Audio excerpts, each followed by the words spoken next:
السلام علیکم ورحمۃ اللہ وبرکاتہ.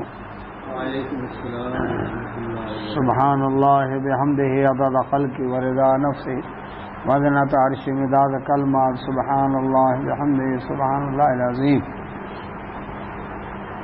تیسرا پارہ ہے سورہ آل عمران اور اس کی آیت نمبر ہے 42. دعا پڑھ لیتے ہیں. اعوذ باللہ من الشیطان الرجیم. رب اشرح لی صدری ویسر لی امری واحلل عقدۃ من لسانی یفقہوا قولی. رب زدنی علما رب یسر ولا تعسر وتمم بالخیر وبک نستعین. اللهم صل على محمد وعلى ال محمد كما صليت على ابراهيم وعلى ال ابراهيم انك حميد مجيد. اللهم بارك على محمد وعلى ال محمد كما باركت على ابراهيم وعلى ال ابراهيم انك حميد مجيد. اسی طرح کریں جیسے کل تھی نا, یہاں سے شروع کرتے ہیں. نظر نہ آتی نا.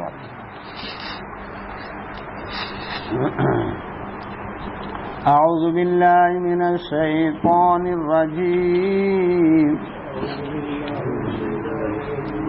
وَإِذْ قَالَتِ الْمَلَائِكَةُ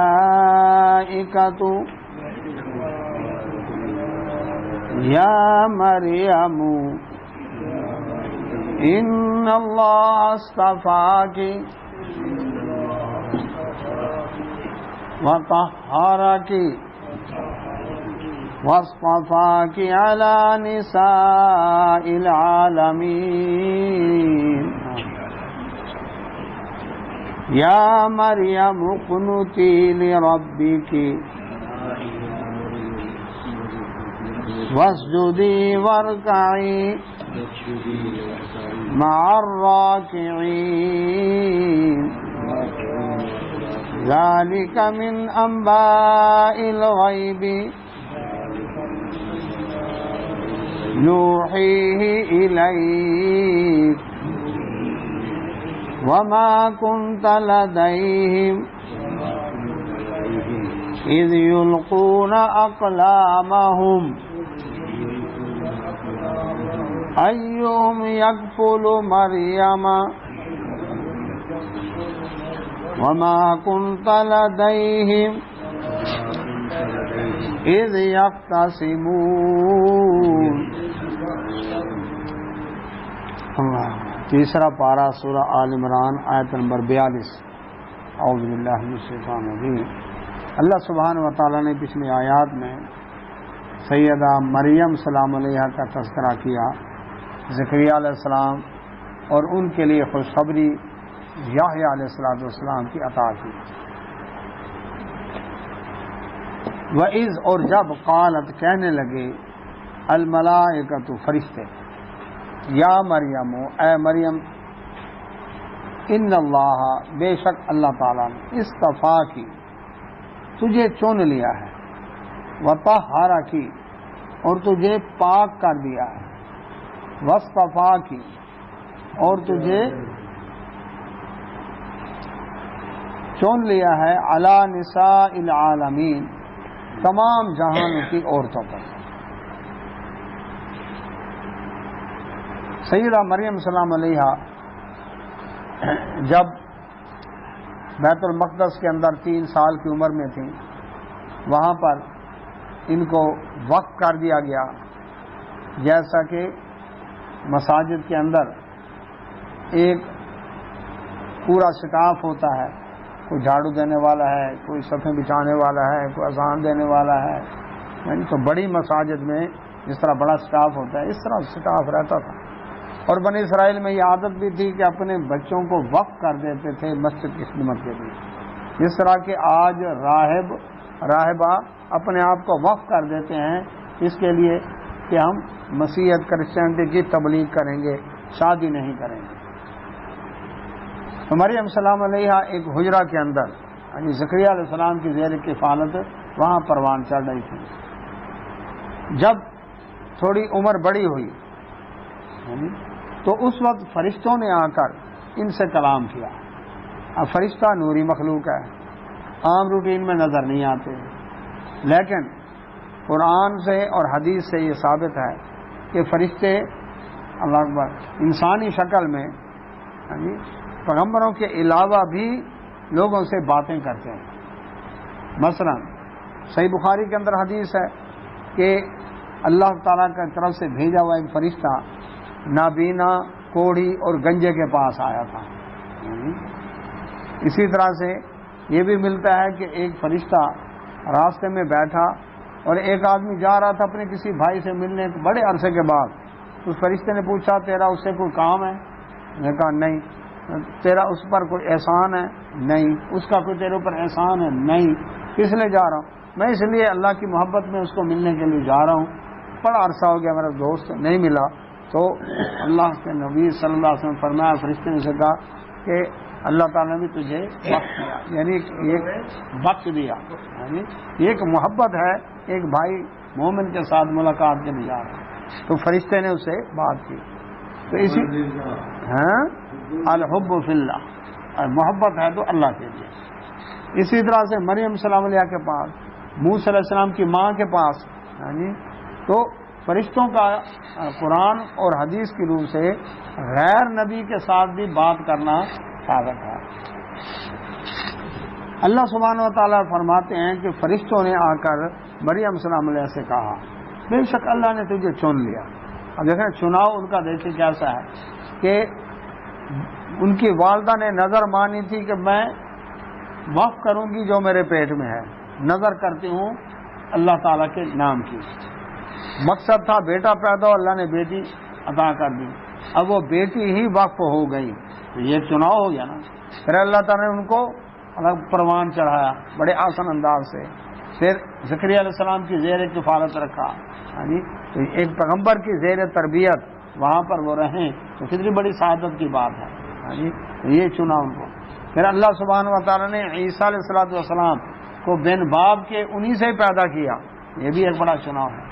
نبی صلی اللہ علیہ وسلم نے فرمایا عورتیں تو بہت، مرد تو بہت کامل ہوئے، لیکن عورتوں میں مریم سلام علیہ، دوسرا آسیہ سلام علیہ فرعون کی بیوی، تیسرا خدیجہ رضی اللہ تعالیٰ، چوتھا نبی صلی اللہ علیہ وسلم نے جامع ترمذی کی حدیث ہے فاطمہ بنت محمد صلی اللہ علیہ وسلم اور عائشہ رضی اللہ تعالیٰ. تو اس طرح ان پر فضیلت ہے جس طرح کھانوں میں سرید کے کھانے کو باقی کھانوں پر فضیلت ہوتی ہے. یعنی یہ 4-5 خواتین رسول اللہ صلی اللہ علیہ وسلم فرمایا کہ جن کے اندر جو اللہ تبارک نے خاص کرم کیا ان کے اوپر. وعلیکم السلام. وطہارا کی، اور تجھے پاک کیا، یعنی کہ اللہ تبارک و تعالیٰ نے ان کو پاکیزگی طہارت عطا کی. پھر دوسرا یہ بھی ہے کہ پاک کیا یہود کے عیبوں سے. یہود آج بھی مریم سلام علیہ کے بارے میں اچھے خیالات نہیں رکھتے، اور اللہ سبحانہ وتعالی نے فرمایا کہ میں نے ان کی حقیقت بیان کر کے یہودیوں کے ان عیبوں سے کیا کر دیا، ان کو پاک کر دیا، الزام تراشی سے پاک کر دیا. آیت نمبر 42 سورہ آل عمران. دوسرا عیسائی مسیحی ان کو نعوذ باللہ خدا کی ماں کہتے ہیں. آسمانی ملکہ اور دیوی کیا کر ان کی پوجتے ہیں، مقدسہ ماں مریم کیا کر ان کی پوجا پاٹ کرتے ہیں. تو وہ نہ دیوی ہیں نہ ہی نعوذ باللہ غلط کار عورت ہیں، وہ کیا ہیں اللہ سبحانہ و تعالیٰ کی بندی اور سچی عورت ہے. تو اللہ تبارک و تعالیٰ نے ان کی صفائیاں بیان کی. پھر فرمایا وصطفیٰ کی، اور اللہ نے ان کو چن لیا علی نساء العالمین، جہان والوں کی عورتوں کے اوپر. یعنی سارے جہانوں کی عورتوں میں اللہ تعالیٰ نے ان کو چنا، جس طرح کے باقی خواتین کو چنا، ان کو بھی اللہ تعالیٰ نے فضیلت دی. تو یہ اللہ سبحانہ و تعالیٰ کا خاص کرم تھا. یا مریم، فرشتوں نے کہا اے مریم اقنتی، فرما بردار ہو جا، لرب کی، اپنے رب کی، یعنی رب کا فرما بردار ہونا، یعنی عاجزی انکساری رب کیا کرنا. یعنی وہ یہ نہیں تھا کہ اللہ تبارک و تعالیٰ نے ان کو کوئی الوہی صفات عطا کی تھی، کوئی رب والی صفتیں تھیں، نہ وہ تو رب کی بندی تھی، رب کی فرما بردار تھی، اللہ والی تھی. وسجدی، یعنی فرشتوں نے کہا اور سجدہ کر، ورکعی اور رکوع کر، مع الراکعین، رکوع کرنے والوں کے ساتھ. تو کیونکہ وہ مسجد اقصی کے اندر ہی ایک حجرہ میں رہتے ہیں. تو جیسے نماز ہوگی تو جماعت کے ساتھ نماز ادا کر، تو سجدہ رکوع ان کے ساتھ ہی کر. تو قرآن سے یہ بھی ثابت ہوا کہ عورت کے لیے نماز جماعت کے ساتھ پڑھنا قرآن سے بھی ثابت ہے.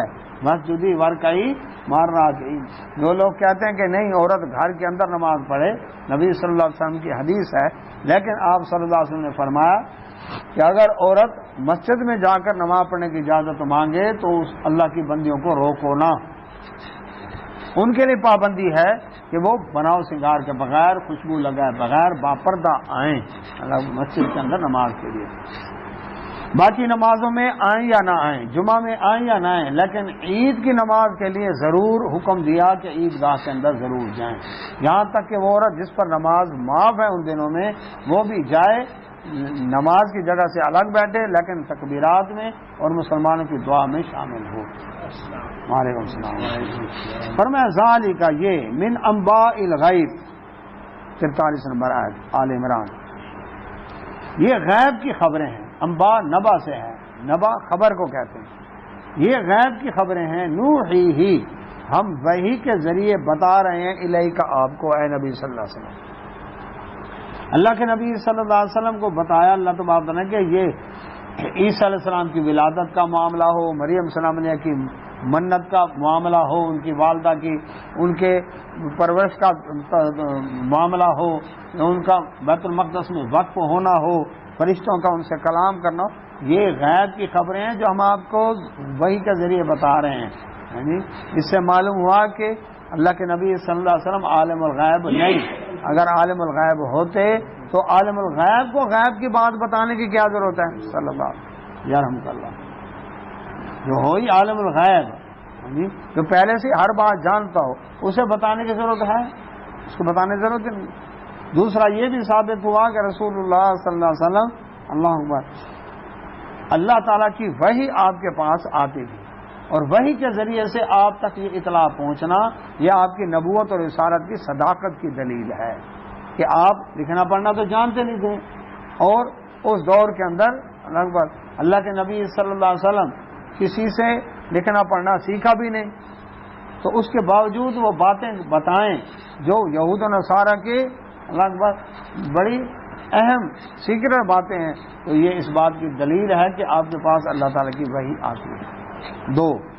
تیسرا وما کنتا اور نہ تھے آپ لدیہم ان کے پاس اس جب یلقونا ڈال رہے تھے وہ اقلام اپنی کلمیں ایہم کہ کون ان میں سے یکفل کفالت کرے مریم سلام علیہ. یہ اس وقت کا واقعہ بیان کیا جا رہا ہے جب مریم سلام علیہ 3 سال کی عمر میں تھی، بیت المقدس میں لائی گئیں. اب چونکہ پہلے تو لڑکے وقف ہوتے تھے، اب یہ لڑکی تھی. اب ان کی کفالت کے لیے وہاں پر جو مجاور تھے، سٹاف تھا، ہر ایک چاہتا تھا اس لڑکی کا میں کفیل بنتا ہوں، وہ کہتا ہے میں کفیل بنتا ہوں. اب ہو گیا جھگڑا، اب ہو گیا. زکریا علیہ السلام بھی اس سٹاف کے انچارج تھے، بڑے تھے، ان کے زیر کمان سارے تھے سٹاف پورا. اور زکریا علیہ السلام رشتے میں کیا لگ رہے ہیں؟ بہنوئی لگ رہے ہیں ان کے مریم السلام. اب قریبی رشتہ ہے. تو اب وہاں پر یہ ہوا کہ کون کفالت کرے. اب اس کے اوپر انہوں نے کہا جی قرہ ڈالو. قرہ یہ ڈالا کہ ندی بہہ رہی ہے، اس ندی کے اندر جن کلموں سے ہم تورات لکھتے ہیں، کلموں پر اپنا اپنا نام لکھ کے اپنے اپنے قلم ڈال دو. اگر ندی کے بہاؤ کے ساتھ قلم جا رہے ہیں تو اس کا مطلب ہے یہ تو روٹین میں ہے. لیکن جس کا قلم رک جائے، آگے جائے نہ ندی میں ڈالنے کے باوجود، اس کا مطلب ہے اللہ کی طرف سے یہ فیصلہ ہے، وہ ان کی کفالت کرے. تو یہ نہیں رکنے کی ہے. اچھا، اب وہاں پر یہ ہے کہ قرہ اندازی کرنا جائز ہے کہ نہیں. سنیں، ایک چیز، ایک معاملہ، اس کے اندر بہت سے آدمی حقدار ہیں، ان میں سے اب وہ کس کو نمبر دیا جائے، اس کے لیے قرآن اندازی جائز ہے. رسول اللہ صلی اللہ علیہ وسلم اپنی ازواج مطہرات میں سے 9 ازواج مطہرات ہیں، آپ صلی اللہ علیہ وسلم جب سفر پہ روانہ ہوتے، اب سب کا حق برابر کا ہے نا،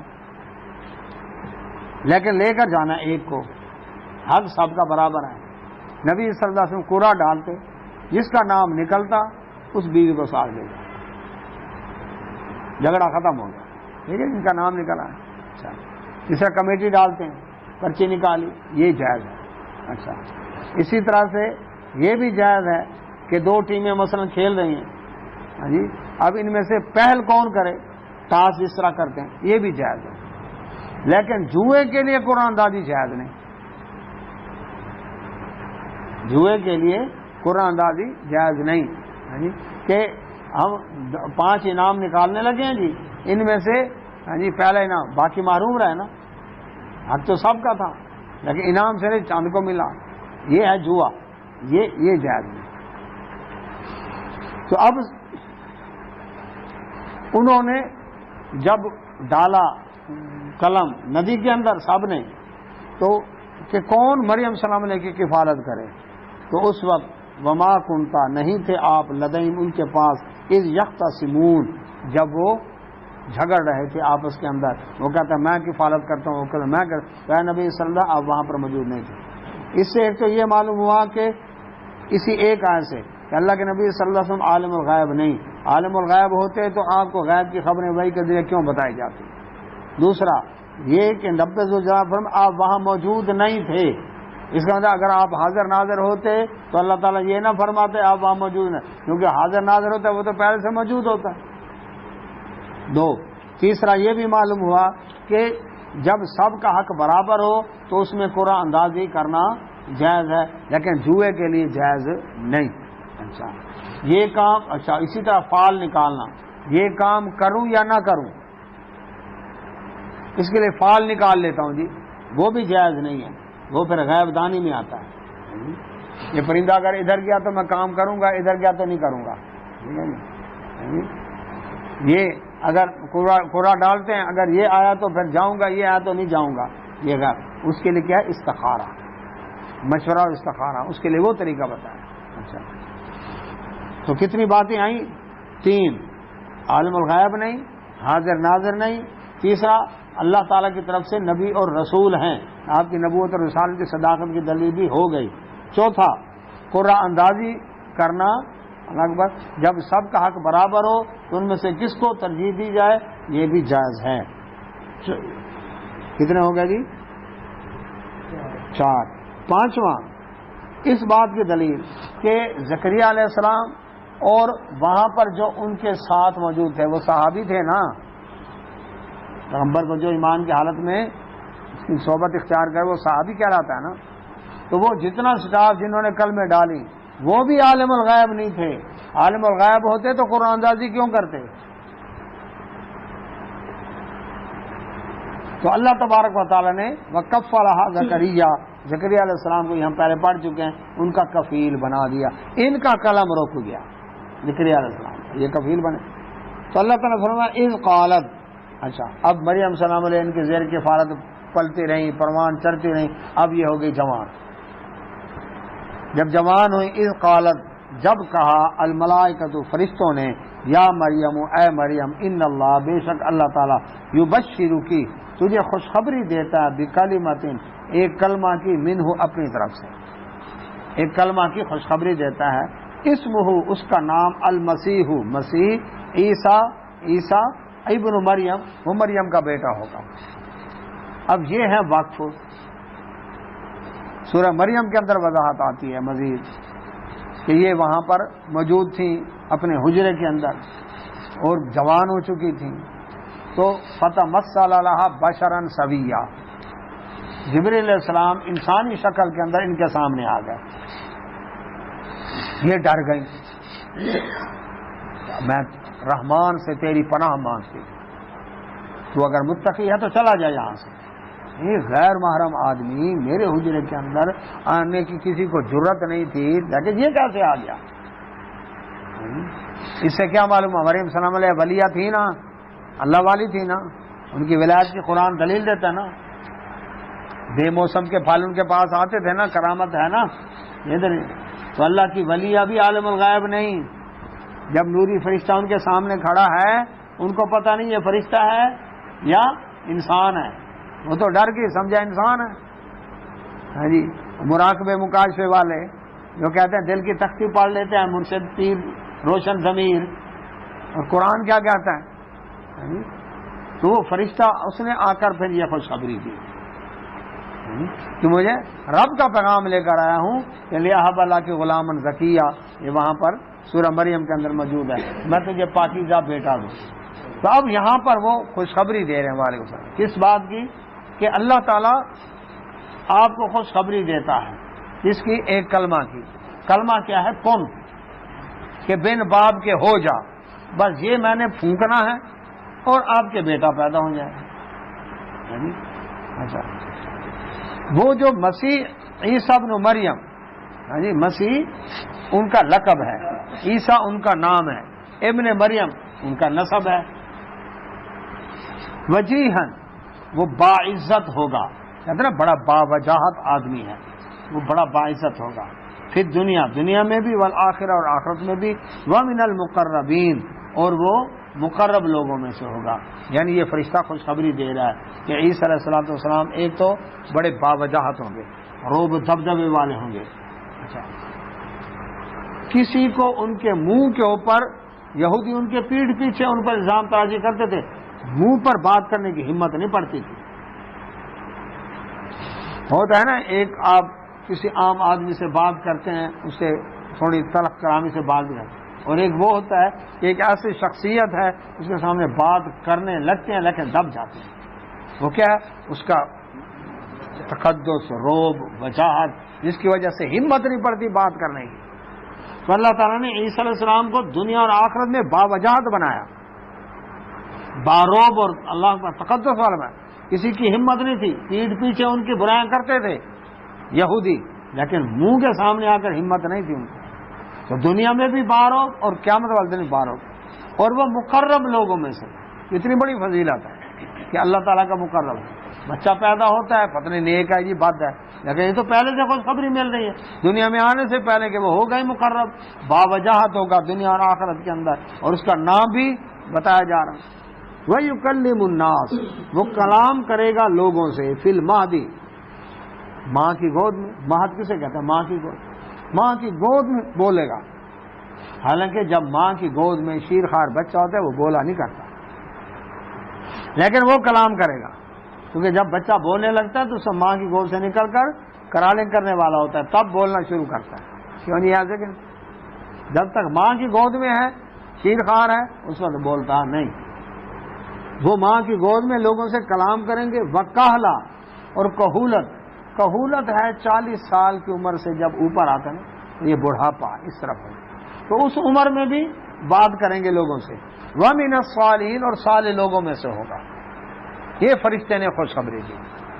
اب یہاں پر یہ بات ہے کہ کیا شیر خوار بچہ بول سکتا ہے؟ جی، قرآن اور حدیث کی روح سے 4 بچے ایسے ہیں جو ماں کی گود میں بولے، شیر خوارگی کی عمر میں بولے. ایک تو یہ عیسیٰ علیہ السلام سورۃ مریم کے اندر ہے کہ جب ان کی ولادت ہوئی، ماں ان کو لے کر یہودیوں کے پاس آئی تو اس وقت انہوں نے الزام لگایا، یہ تو نے کیا کیا؟ تو بڑی متقی پرہیزگار اللہ والی تھی، شادی تیری ہوئی نہیں ہے، بچہ کہاں سے آیا؟ تو ان کو حکم تھا تم نے چپ رہنا ہے. رشتے نے کہا تھا آپ نے چپ رہنا ہے. جی، اللہ تعالیٰ خود آپ کی صفائی کا بندوبست کرے گا. تو کیا ہوا؟ اللہ اکبر، اشارہ کیا بچے کی طرف، اشارت الیہ. وہ ان کو اور تپ چڑھ گئی، ایک غلط کام کر کے آئی ہے، دوسرا پھر کہتے ہیں بچے سے پوچھو یہ بچہ بھائی کبھی بولا.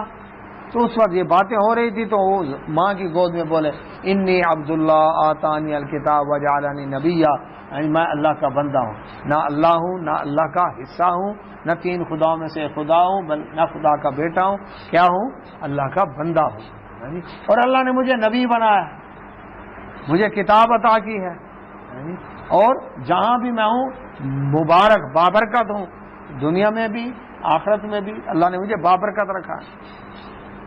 تو یہ ایک تو عیسیٰ علیہ السلام ماں کی گود میں بولے. دوسرا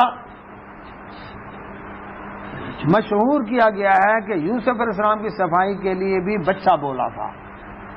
یہ بات غلط ہے، قرآن میں یہ بات نہیں ہے. قرآن میں شاہد من اہلہ، ان کے گھر والوں میں سے ایک نے گواہی دی. بات یہ ہے کہ وہ یوسف علیہ السلام جب مصر کے اندر بکتے ہوئے آئے تو وہاں پر سورہ یوسف موجود ہے کہ وہ عزیز مصر جو وزیر تھا اس کے گھر میں تھے، اس نے اپنی بیوی سے کہا کہ ہم اس کو اپنا بیٹا بنا کر رکھیں گے. اس کا مطلب کیا تھا؟ اس کی اپنی اولاد نہیں تھی. اولاد ہو تو کسی کو بیٹا بناتے نہیں. اولاد حالانکہ خریدگار کیا ہیں، وہ تو ان دنیا کے اعتبار سے تو جیسے گھر کا ملازم ہے، لیکن اس کو ہم امید ہے بیٹا بنا کر رکھتے ہیں. اس کا مطلب وہ لاولد تھا، اس کی اولاد نہیں تھی. جب اولاد ہی نہیں تھی تو وہ اس کا بچہ کیسے بولا؟ وہاں پر ہے شاہد من اہلہ، ان کے گھر والوں میں سے ایک، یعنی وہ بڑی عمر کا آدمی تھا جس نے یہ کہا کہ کرتا دیکھو آگے سے پھٹا ہے یا پیچھے سے پھٹا ہے تو اس کا یہ رزلٹ ہوگا. وہ بڑے آدمی. تو یہ بات غلط ہے کہ شیرخوار بچے نے گواہی دی. تو ایک تو عیسیٰ علیہ السلام بولے ماں کی گود میں. دوسرا 3 بچے حدیث کی روح سے. صحیح بخاری میں حدیث ہے جریج ولی تھے. بنی اسرائیل میں ایک ولی تھے، ان کا نام تھا جریج، جیم رے یہ جیم جریج. بڑے متقی پرہیزگار تھے. اب ان کے لیے ماں ان کے پاس آئی ملنے کے لیے. ماں آئی کہ بیٹا بڑا عرصہ ہو گیا ہے تو مجھ سے جدا ہے، میں تیری زیارت کے لیے آئی ہوں. ماں سے ملنے سے انکار کر دیا. بیچاری ماں بڑی تڑپتی رہی، روتی رہی. تو وہ جس طرح گئے بیٹھے گیان دھیان کے اندر، ماں کی عبادت ماں سے نہیں ملتا، میں اللہ اللہ کر رہا ہوں. تو ماں نے بد دعا دی تو اس وقت تک نہ مرے جب تک کسی بدکار عورت کا منہ نہ دیکھے. ماں چلی گئی. اب ماں کی دعا پوری ہوئی. ایک عورت آئی، اس نے آ کر جریج ولی کو گناہ کی دعوت دی. توبہ توبہ جاؤ پڑھ کر. اب اس عورت نے کیا کیا؟ اس نے ایک چرواہا تھا، چرواہا سے منہ کالا کیا اور اس سے اس کا بچہ پیدا ہوا. لوگوں نے پوچھا یہ بچہ کس کا ہے؟ اس نے کہا جریج ولی کا ہے، میں اس کے پاس آتی ہوں دم کرانے کے لیے، تعویذ لینے کے لیے، تو یہ اسی کا ہے. اب لوگوں نے پھر تحقیق تھوڑی کرنی ہے. یہ ایک تو یہ بیماری ہے، لوگ تحقیق نہیں کرتے. بس جیسے کہ نا کتا تیرا کان لے کے جا رہا ہے، کان نہیں سنبھالنا، کتے کے پیچھے بھاگ پڑے. لوگوں نے آؤ دیکھا نہ تاؤ جریج ولی کو نکالا حجرے سے باہر، اس کی پوری کٹیا گرا دی، اس کی جو مٹ بنی تھی مٹی کی، اور اس کو وہ مارا قتل کرنے لگے تھے. اس نے کہا ٹھہرو، مجھے 2 رکعت نماز پڑھنے، پھر بھی شک قتل کر لینا. اس نے وضو کیا، 2 رکعت پڑھی. اس کو پتہ چل گیا ماں نے بد دعا دی تھی نا. 2 رکعت پڑھ کے رب سے معافی مانگی اور اس کے بعد سلام پھیرا اور اس بچے سے پوچھا تو بتا کس کا بیٹا ہے؟ صحیح بخاری میں حدیث ہے وہ بچہ بولا میں فلاں چرواہے کا بیٹا. اب تو وہ بنی اسرائیل تو اللہ کا ولی ہے، ہم تو مغالطے میں رہے. اب کہنے لگے ہم تیرے لیے سونے کی کٹیا بنا. اس نے کہا نہیں اسی طرح مٹی کی بنا. اب تو لگے ہاتھ پیر چومنے. تو یہ کتنے بچے ہو گئے؟ 2. تیسرا اللہ کے نبی صلی اللہ علیہ وسلم فرمایا کہ ایک شخص گھوڑے پر سوار آ رہا تھا، بڑا خوبصورت صاحب حیثیت. ایک عورت شیرخوار بچے کو گود میں لے کر کھڑی تھی.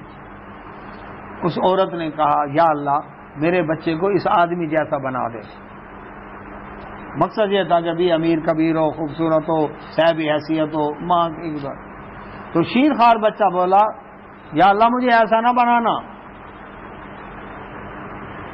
حیران ہوئی، چپ. پھر ایک لونڈی تھی، اس کو لوگ مارتے ہوئے آ رہے تھے، کہہ رہے تھے اس نے چوری کی ہے. وہ کہہ رہی تھی میں نے چوری نہیں کی. اب یہ عورت کہنے یا اللہ میرے بچے کو اس عورت جیسا نہ بنانا. وہ بچہ کہنے لگا شیرخوار یا اللہ مجھے اسی طرح کا بنانا. کیوں؟ اس لیے کہ وہ سچی ہے، چوری واقع نہیں کی اس نے. یہ صحیح مسلم میں حدیث ہے کہ اللہ کے نبی صلی اللہ علیہ وسلم نے فرمایا یہ شیرخوار بچہ ماں گود میں بولا. کتنے ہو گئے؟ 3. چوتھا بچہ اصحاب الاخدود والا، سورہ بروج کے اندر جس کا ذکر ہے، صحیح مسلم میں حدیث بھی ہے کہ یہودی بادشاہ تھا یمن کے علاقے میں، اور اس نے اس وقت دین سچا تھا عیسائیت والا، تو عیسائی ایمان والوں کو پکڑ پکڑ کر اس نے کہا پہلے تو دین چھوڑو، نہیں چھوڑتے تو آگ کی کھائیاں بنوائیں، زمین میں گہرے گڑھے کھدوائے، ان کے اندر آگ یعنی ایندھن ڈال کر لکڑیاں ڈال کر آگ لگا دی، اور ان کو پکڑ پکڑ کر دھکے دو، ان کے اندر اس کو پھینکو، زندہ جلا دو ان کو، یہ سزا تھی۔ خود باہر بیٹھ کر تماشا دیکھتے رہے کہ کس طرح جل رہے ہیں، کس طرح بن رہے ہیں۔ تو ایک عورت شیرخوار بچے کو لے کر اس کو دھکا دینے لگے، وہ عورت ذرا جھجکی چھلانگ لگانے سے، تو اس کا شیرخوار بچہ بولا اماں یہ آگ نہیں جنت ہے۔ یہ 4 بچے بولے ہیں، یعنی جو قرآن و حدیث کے، ایک قرآن کی روح سے اور 3 حدیث رسول اللہ صلی اللہ علیہ وسلم کی روح سے، حدیث بھی بخاری مسلم کی روح۔ تو اللہ سبحانہ و تعالیٰ فرماتے ہیں یہ بڑھاپے میں بھی بولیں گے۔ اس کا کیا مطلب ہے؟ اس کا مطلب یہ ہوا کہ عیسیٰ علیہ السلام آسمان پر اٹھائے گئے، اس وقت عمر ان کی تھی 33 سال، تو اس کا مطلب ہے بڑھاپے کی عمر شروع ہوتی 40 سال، تو زمین پر آئیں گے، نبی صلی اللہ علیہ وسلم کی حدیث ہے قیامت کے قریب، اور آ کر زمین کے اوپر عدل و انصاف قائم کریں گے، دجال کو قتل کریں گے، تو اللہ اکبر، تو اس وقت بھی بڑھاپے کے اندر لوگوں سے بات کریں گے۔ تو یہاں سے یہ دلیل ہے کہ انہوں نے دوبارہ زمین پر آنا ہے۔ قالت، کہنے لگی، کون؟ مریم سلام علیہ، ربی، اے میرے رب، انا، کیسے، یکون ہوگا لی، میرا ولد، بیٹا، کیسے ہوگا میرا بیٹا، ولم، جبکہ نہیں، یم سسنی، مس کیا مجھے، ٹچ کیا مجھے، چھوا مجھے، بچن کسی انسان نے، شادی میں نے کی نہیں، اور سورہ مریم میں ولم اکو بغیہ، غلط کار میں ہوں نہیں، تو یہ کیسے ہوگا بچہ؟ قالا، فرشتہ کہنے لگا کذالک اللہ، اسی طرح اللہ تعالیٰ یخلق، پیدا کرتا ہے، ما یشاء، جو وہ چاہتا ہے، جو وہ چاہتا ہے وہ پیدا کرتا ہے، یہ اللہ تعالیٰ نے کرنا ہے، اور اس کے لیے تخلیق کے تمام طریقوں پر رب قادر ہے۔ آدم علیہ السلام کو اللہ تعالیٰ نے مٹی سے بنایا، گارا بنا کر، مٹی سے ان کا پتلا بنا کر، خشک کر کے ان کے اندر روح پھونکی اور وہ زندہ انسان بن گئے۔ ایک تو یہ طریقہ ہے۔ ان کی پسلی سے حوا سلام علیہ ان کے جوڑے کو نکالا اور جوڑا بنا دیا، یہ دوسرا طریقہ ہے۔ پہلے میں نہ مرد ہے نہ عورت ہے اور زندہ کر دیا، کسی مرد اور عورت سے تو نہیں ہے نا، اور حوا سلام علیہ کے لیے مرد ہے لیکن عورت نہیں ہے، یعنی بغیر ماں کے اللہ نے ان کو پیدا کر دیا۔ 2، تیسرا کیا تھا کہ عورت ہے لیکن مرد کے بغیر، یعنی بغیر باپ کے عیسیٰ علیہ السلام کی تخلیق کر دی۔ کتنے ہو گئے طریقے؟ 3۔ چوتھا ہے خامد بوڑھا ضعیف اور بیوی بانج، اور ان سے اللہ تعالیٰ نے یحییٰ علیہ السلام پیدا کر دیا۔ کتنے ہو گئے؟ 4۔ اور 5واں یہ کہ مرد اور عورت سے انسانوں کی نسل چلا دی۔ تو تخلیق کے 5 طریقوں پر رب قادر ہے، اللہ تعالیٰ یہ کرنے پر۔ تو اب یہاں پر فرمایا یخلق ما یشاء، جیسے چاہا اللہ تعالیٰ نے ان کو، اللہ اکبر، جس طرح چاہے گا وہ پیدا کرنے پر قادر ہے۔ کیوں؟ اس لیے کہ اذا، جب، قضا، وہ فیصلہ کرتا ہے امرن، کسی کام کا کہ میں نے یہ کرنا ہے، فإنما، پس بے شک، یقول، وہ کہتا ہے، لہو، اس کے لیے، اس کام کے لیے کیا کہتا ہے؟ کن، ہو جا، فیکون، ہو جا۔ تو جو کن فیکون کا مالک ہے، بس اس کا ارادہ ہونے کی دیر ہے اور کام ہو گیا، تو اس کے لیے کوئی دیر لگتی ہے؟ اللہ، اور اس کا ارادہ کتنی دیر میں پورا ہوتا ہے؟ وما امرنا الا واحدۃ کلمح بالبصر، ہمارا حکم تو ایک آنکھ کی جھپک میں پورا ہوتا ہے، یہ اللہ تعالیٰ فرماتا ہے۔ اچھا، کون کہا؟ کاف اور نون۔ اگر کاف کہا جاتا سمجھ نہ آتی لوگوں کو، نون کہا جاتا سمجھ نہ آتی، یہ تو ہمیں سمجھانے کے لیے بتائے گا نا کون، تو پلک جھپکنے میں کتنی دیر لگتی ہے۔ اسی طرح کون کی کلک کرنی ہے اور اللہ تبارک و تعالیٰ کا فیصلہ نافذ ہو جانا. اب جب یہ بات کہی تو ساتھ صفات بیان کی کہ وہ عیسیٰ علیہ السلام آ کر کریں گے کیا. وَيُعَلِّمُهُ، اور وہ سکھائے گا اللہ تعالیٰ اس کو الکتاب کتاب. دنیا میں کسی سے لکھنا پڑھنا نہیں سیکھیں گے، اللہ تعالیٰ خود ان کو کتاب سکھائے گا. والحکمہ، اور حکمت بھی سکھائے گا. حکمت سے مراد طب کی دکان نہیں، حکمت سے مراد اس کتاب کی تشریح ہے. والتورات، اور تورات، والانجیل، اور انجیل. زبانی فر تورات اور انجیل پڑھ کے سنا دیں گے. ہمیں تو کتابیں کھول کر دیکھنی پڑتی ہیں، تیاری کرنی پڑتی ہے، یا سبق یاد کرنا پڑتا ہے، ان کو ضرورت ہی نہیں ہوگی. اللہ تعالیٰ خود ان کو سکھا دے گا. اللہ کے نبی صلی اللہ علیہ وسلم کو بھی یہ صفت اللہ نے عطا کی. سنقرئک فلا تنسى الا ما شاء اللہ. کیا نبی صلی اللہ علیہ وسلم یہ وحی جو آ رہی ہے نا، آپ ساتھ ساتھ زبان کو حرکت دیتے ہیں تاکہ اس کو یاد کروں، یہ نہ کریں، چپ کر کے سنیں. اس کو یاد کرانا ہمارے ذمہ ہے. ان علینا بیانا، اس کو جمع کرنا، اس کا پڑھانا، یہ سب کچھ ہمارے ذمہ ہے. تو اللہ کے نبی صلی اللہ علیہ وسلم کو بھی درس کی تیاری نہیں کرنی پڑتی تھی. اور سب سے پہلے قرآن کے حافظ رسول اللہ صلی اللہ علیہ وسلم تھے. نہ دہرائی کرنی پڑتی تھی، نہ دور، نہ منزل، نہ گردان. کیوں جی عبد المجید صاحب؟ مسئلہ میں خود سکھا دیا. کہیں نہیں ملتا کہ رسول اللہ صلی اللہ علیہ وسلم کو کسی صحابی نے منزل کے دوران لقمہ دیا ہو. کیا آپ بھول گئے اور لقمہ دیا؟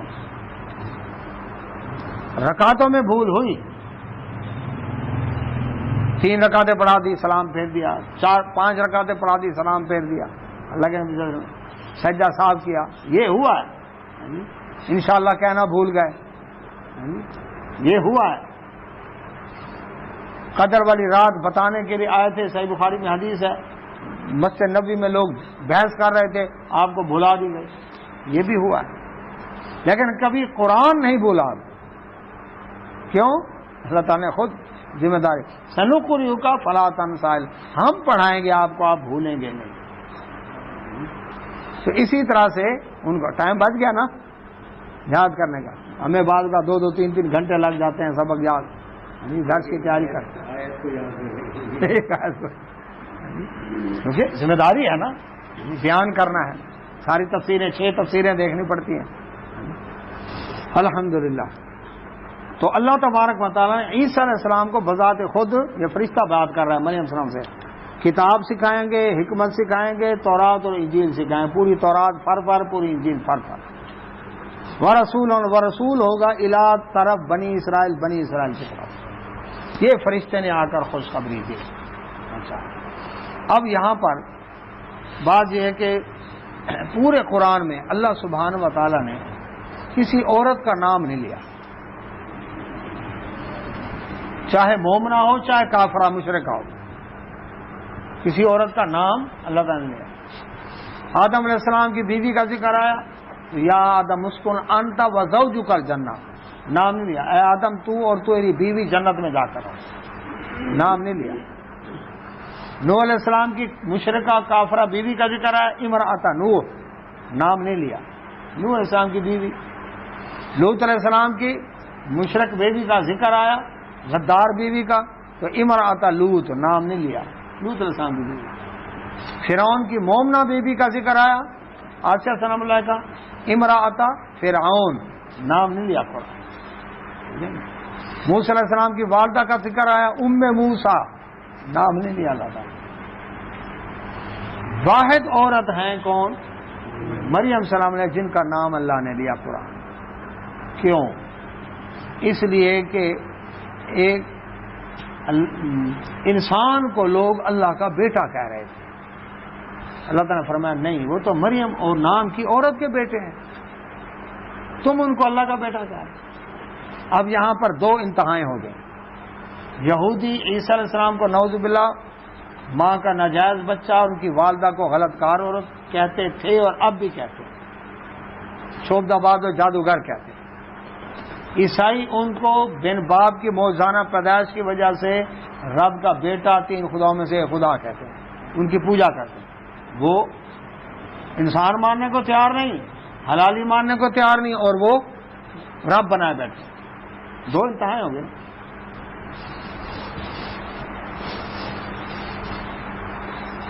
یہود کی طرح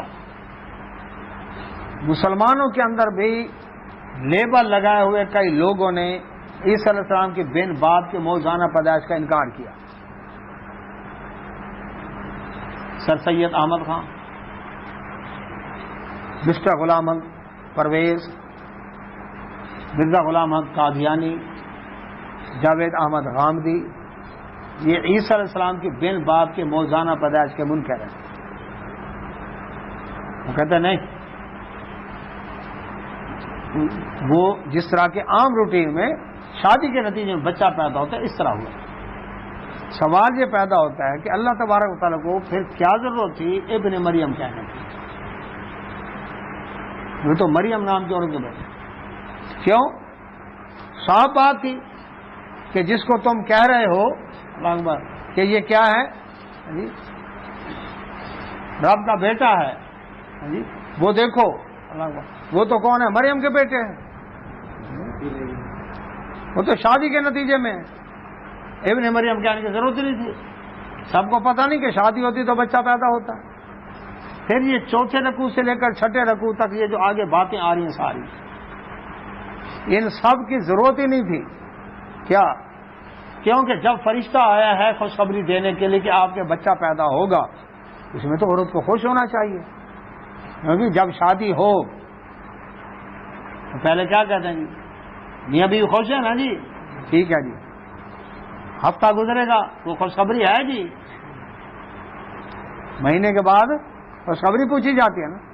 تو جس کو خوشخبری مل گئی ہو وہ تو خوش، وہ یہ کہے گی کہ اے میرے رب میرے بیٹا کیسے ہو سکتا ہے جبکہ کسی انسان نے چھوا نہیں، غلط کار میں ہوں نہیں، اس کو تو خوش ہونا چاہیے۔ تو اس کا مطلب ہے انہوں نے جھوٹ بولا ان لوگوں نے جی، ان کی پیدائش بن باپ کے موت جانا ہے، اور یہ ساری باتیں وہ اللہ اکبر ماں کی گود میں بولنے کی ضرورت کیا تھی؟ اب سورہ مریم کا جو ہے نا وہ خلاصہ وہ آپ کے سامنے کو تاکہ وہ آئے۔ ایک تو یہ کہنا کہ وہ پہلی بات یہ ہم پڑھ چکے ہیں کہ وہ وقف تھی بیت المقدس کے لیے۔ آج بھی جو سسٹر اور یہ جو ننے راہبہ عورتیں ہوتی ہیں وہ شادی نہیں کرتی، تو جو تھی بیت المقدس کے لیے وقف، تو ان کی شادی والی بات ہی غلط ہے، کیونکہ جس طرح آج راہبہ شادی نہیں کرتی تو وہ ان کی شادی ہوئی نہیں۔ اچھا، انجیل میں ہے کہ ان کی منگنی ہوئی تھی یوسف درخان کے ساتھ، بات یہ کہ یہ بھی اس کا جھوٹ ہے کہ جب وہ تھی وقف تو منگنی اور نکاح آج تک کسی راہبہ کی منگنی ہوئی ہے؟ کسی نن کی منگنی ہوئی ہے؟ نکاح ہوا ہے؟ ہوا ہی نہیں۔ ایک تو یہ جھوٹ ہے۔ دوسرے نمبر پر فرشتے کا آنا اور آ کر یہ باتیں کہنا اور ان کا ڈر جانا، اور آگے یہ کلمات کہ بچہ کیسے ہوگا، مجھے کسی انسان نے چھوا نہیں، ان کو تو خوش ہونا چاہیے تھا۔ یہ باتیں بھی رد کر رہی ہیں کہ وہ لوگ جھوٹ بولتے ہیں، یعنی ان کی اللہ شادی کے نتیجے میں وہ اولاد نہیں تھی۔ تیسرے نمبر پر یحییٰ علیہ السلام کی جب ولادت کا تذکرہ آیا تو وہاں پر یہ دیکھیں یہ پہلے لفظ آیا کہ جب زکریا علیہ السلام کو خوشخبری دی گئی کہ آپ کے بیٹا پیدا ہوگا تو حیران ہوئے کیسے ہوگا، میں بوڑھا میری بیوی بانجھ، تو کہا فرشتے نے کذالک اللہ یفعل ما یشاء، اللہ اس طرح جو چاہتا ہے کرتا ہے۔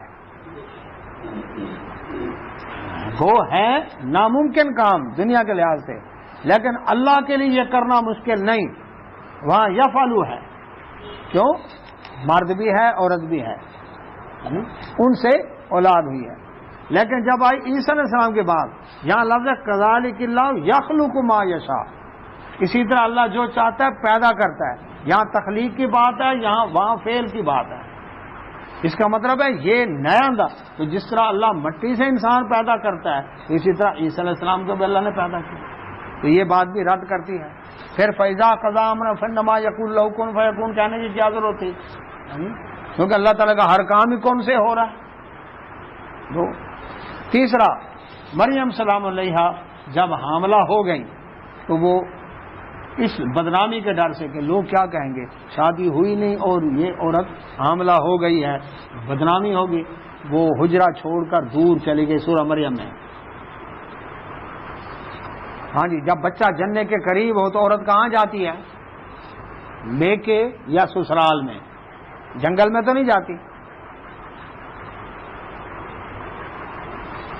اب وہاں پر جا کر کہتی ہیں اے کاش میں اس سے پہلے مر گئی ہوتی. ٹھیک ہے عورت کو تکلیف ہوتی ہے، لیکن شادی کے نتیجے میں بچہ ہو تو ماں اس تکلیف کو آنے والے بچے کی خوشی میں برداشت کرتی ہے. یہ نہیں کہتے میں مر جاؤں، کیونکہ مر جاؤں تو بچہ بھی مر جائے گا. یہ کلمات نہیں چاہتے. اچھا، پھر جب وہاں سے آئیں قوم کے پاس، یہودیوں کے پاس بچے کو لے کر، تو اب وہاں پر حیران تھی کہ اب میں کیا جواب دوں گی. اب ایسی پاک دامن لڑکی کے لیے اپنی صفائی کے بارے میں جواب دینا ہی مشکل ہوتا ہے. اللہ خوش کو کیا جواب دوں، لوگوں کو کیا کہوں، لوگوں تو ماننا نہیں. تو اشارہ کرتی ہیں گود کی طرف، یہ بچے سے پوچھو. تو ماں کی گود میں وہ بچہ بولا عیسیٰ علیہ السلام. یہ صفائی کی ضرورت کیوں پیش آئی؟ اگر شادی کے نتیجے میں بچہ ہے تو صفائی کی ضرورت ہے. پتہ ہے سب کو. یہودی الزام کیوں لگاتے نبی صاحب؟ یہودیوں کے الزام لگانا اس بات کی دلیل ہے شادی نہیں تھی، ورنہ وہ اندھے تھے، پتہ نہیں ہے شادی ہوئی ہے یوسف درخان کے ساتھ، بچہ ہوگا کہ نہیں ہوگا. تو ان لوگوں نے جھوٹ بولا، حامدیوں، قادیانیوں، پرویزیوں، انہوں نے جھوٹ بولا کہ جی بن باپ کے موجودانہ پیدائش نہیں ہے. اللہ اکبر، قرآن کھول کھول کر بیان کر رہا ہے. اچھا، پھر عیسائیوں نے عیسیٰ علیہ السلام کو جو رب کا بیٹا جو کہا، اسی وجہ سے تو کہا کہ بن باپ کے موجودانہ پیدائش تھی. یہودیوں نے الزام اسی وجہ سے تو لگایا کہ بن باپ کے موجودانہ پیدائش تھی، گو کہ انہوں نے موجزے کو نہیں مانا، ورنہ شادی ہوتی تو ان کو الزام لگانے کی کیا ضرورت. تو یہ ساری باتیں وضاحت کرتی ہیں ابن مریم کا لفظ بھی کہ ان کی پیدائش بن باپ کے موجودانہ. اب جب آئے عیسیٰ علیہ الصلوۃ والسلام تو اللہ سبحانہ و تعالیٰ نے تذکرہ کیا، فرمایا وہ رسول تھے بنی اسرائیل کے لیے. اچھا، اب جب وہ آ گئے، اب یہ دیکھیں یہاں پر درمیان میں جب تک تشریح کا پتہ نہیں ہوگا اس وقت یعنی بات سے بات جڑے گی نہیں. جب وہ آ گئے تو انہوں نے آ کر کہا. اب درمیان میں کالا جو ہے وہ محذوف ہے، یعنی بریکٹ کے اندر ہے، لکھا ہوا نہیں ہے، لیکن اس کو سمجھیں گے بریکٹ میں ہے. جب وہ آ گئے عیسیٰ علیہ السلام تو انہوں نے آ کر کہا انی بے شک میں قد تحقیق جئتکم تمہارے پاس لے آیا ہوں بھی آیت نشانی من ربکم تمہارے رب کی طرف سے نشانیاں لے کر آیا ہوں. اب دیکھیں جب قالا کو نہیں سمجھیں گے تو پیچھے کیا ہوگا؟ رسول ہوں گے بنی اسرائیل کے لیے. ہاں جی، میں تمہارے پاس نشانی لے کر آیا ہوں تمہارے رب کی طرف سے، بات کیسے سمجھ آئے گی؟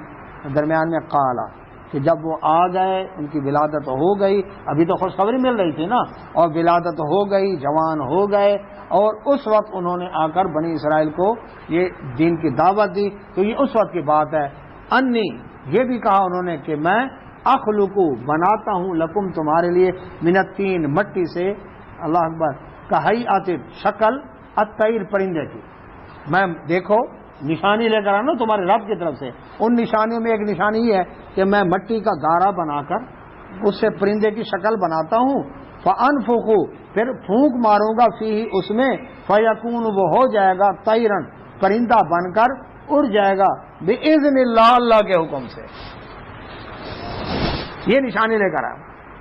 نشانیوں کی انتہا کر دی معجزے کی بنی اسرائیل کے اوپر تاکہ حجت پوری ہو جائے. وَأُبْرِئُ اچھا، اور یہ ساتھ بتا دیں بِإِذْنِ اللہ میرا کمال نہیں ہے، نشانی رب کی طرف سے ہے اور وہ پرندہ بنے گا اللہ کے حکم سے، میرا حکم نہیں ہوگا. وضاحت کر دی، شاید کہیں مجھے پوچھنے لگ جاؤ. اچھا، وَأُبْرِئُ اور میں شفا یاب کر دیتا ہوں الاکمہ پیدائشی نبینے کو، والابرص اور برس کی بیماری والے کو، واحیی اور زندہ کرتا ہوں الموتى مردوں کو باذن اللہ، اللہ کے حکم سے۔ پیدائشی نبینا، ایک ہے بینائی چلی جائے کسی شخص کی، اس کا آپریشن کر کے یا تو نئی آنکھ کا ڈھیلا ڈال دیا، اس کے اندر کنیکشن جوڑ دیا، ممکن ہے، ہو رہا ہے، سبزی ہو رہی ہے، اچھا۔ دوسرے نمبر پر یہ ہے علاج معالجہ ہوا، چلو جی پیچھے اس کے نظر موجود ہے، آگے اس کا چلو کام ہو جائے۔ لیکن جو پیدائشی نبینا، اس کو آج تک بھی میڈیکل سائنس اس کو آنکھوں کی بینائی نہیں دے سکتی آج بھی، لیکن عیسیٰ علیہ السلام پیدائشی نبینا کی آنکھ پہ ہاتھ پھیرتے، اللہ اس کو بینائی دیتا۔ کس سے؟ باذن اللہ۔ برس کی بیماری والا، کوڑ کی بیماری والا، جسم پر ہاتھ لگاتے اللہ کوڑ کی بیماری دور کرتا۔ مردہ، اس کو کہتے اللہ کے حکم سے اٹھ، اللہ کے حکم سے اٹھ کھڑا ہوتا۔ فرمایا یہ باذن اللہ ہے، نشانیاں ہیں رب کی طرف سے ہیں، اور تمہارے لیے یہ بتا دوں کہ اللہ کے حکم سے میرا کمال اس میں نہیں ہے۔ وَأُنَبِّئُكُمْ اور میں خبر دیتا ہوں تمہیں، بما جو تأکلون تم کھا کر آئے ہو، گھر میں آج کیا کھا کر آئے عبد المجید صاحب؟ عیسیٰ علیہ السلام کہتے ہیں بنی اسرائیل میں تمہیں بتاتا ہوں آج کیا کھا کے آئے ہو۔ وما تدخرون اور جو تم چھپا کر آئے ہو، فی بیوتکم گھروں میں جو رکھ کر آئے ہو نا سنبھال کے، وہ بھی بتاتا ہوں، جو کھا کر آئے وہ بھی بتاتا ہوں۔ اب یہ کس سے ہے؟ باذن اللہ، اللہ کے حکم سے۔ یہ ان بے شک فی ذالک، اس میں البتہ لآیۃ نشانی ہے، لکم تمہارے لیے، ان کنتم اگر ہو تم مومنین ایمان والے، یہ نشانی ہے میرے سچے ہونے کی، لاؤ ایمان میرے اوپر۔ ومصدقا اور تصدیق کرتا ہوں لما اس کی بین یدیہ جو میرے سامنے ہے، من التورات، تورات، میں تورات کو مٹانے نہیں آیا۔ تورات تھی پوری شریعت کی کتاب، پہلی آسمانی کتاب۔ انجیل میں واعظ و نصیحت کی باتیں ہیں، شریعت کے احکام نہیں ہیں انجیل کے اندر۔ تو میں تورات اللہ نے چونکہ سکھائی ہے، تو میں تمہیں اس تورات کی تصدیق کرنے کے لیے اس کو مٹانے نہیں آیا۔ وَلِأُحِلَّ تاکہ حلال بتاؤں، لکم تمہارے لیے حلال کر دوں، بعض الذی بعض وہ چیزیں، حرما جو حرام کر دی گئیں، علیکم تم پر، تم نے جو اپنے طور پر کچھ جہلا کے رسوم و رواج، کچھ تمہارے فقیہوں کے اجتہاد، کچھ اللہ تعالیٰ کی طرف سے سزائیں ملی ان کو، سزا میں ان کے لیے حلال چیزیں حرام کر دی گئیں، تو وہ جتنی جو حلال چیزیں تھیں اور تم نے حرام کر لی، ان کو میں دوبارہ حلال کرنے کے لیے آیا ہوں۔ وجئتکم اور لے آیا ہوں تمہارے پاس بھی آیت نشانی، میرے رب کو، تمہارے رب کی طرف سے، یہ رب کی طرف سے نشانیاں لے کر آیا ہوں۔ فاتقوا اللہ، اللہ سے ڈر جاؤ، واتیون اور میری اطاعت کرو۔ ان اللہ عقیدہ بیان کیا عیسیٰ علیہ السلام نے، بے شک اللہ ربی میرا رب ہے، وربکم تمہارا بھی رب ہے، فاعبدوا اس کی عبادت کرو۔ اللہ میرا رب ہے، میرا باپ نہیں ہے، میں اس کا حصہ نہیں ہوں، میں خود خداوند یسوع مسیح نہیں ہوں جی، اللہ میرا رب ہے، اور جس طرح تمہارا رب ہے اسی طرح میرا رب ہے، میرا بھی اس کی عبادت کرو، میں بھی اس کی کرتا ہوں، تم بھی کرو۔ ھذا یہ ہے صراط مستقیم، سیدھا راستہ۔ ہم دعا مانگتے ہیں نا اہدنا الصراط المستقیم، تو سیدھا راستے کی وضاحت خود قرآن نے کی ہے کہ اللہ کی ربوبیت کو تسلیم کرنے والا اور اس کی توحید میں کسی کو شریک نہ کرنے والا اور صرف اس اللہ کی بات کرنے والا، یہ ہے صراط مستقیم پر۔ اب رب کے ساتھ شرک بھی کرے اور کہے اہدنا الصراط المستقیم، ہے جی اللہ اکبر، یہ قول و فعل میں تضاد ہے کہ نہیں؟ تو صراط مستقیم کیا ہے؟ توحید والا راستہ، اللہ کی عبادت والا راستہ۔ تو جو اللہ کی عبادت نہیں کرتا، توحید کا عقیدہ نہیں ہے، وہ صراط مستقیم پر نہیں ہے۔ یہ قرآن عیسیٰ علیہ السلام کا بھی یہی عقیدہ تھا، اور محمد رسول اللہ صلی اللہ علیہ وسلم کا بھی یہی عقیدہ ہے۔ اللہ سے دعا اللہ سمجھنے میں توفیق عطا فرمائے۔ وآخر دعوانا الحمدللہ، سبحانک اللہم وبحمدک، اشہد ان لا الہ الا انت، استغفرک واتوب الیک۔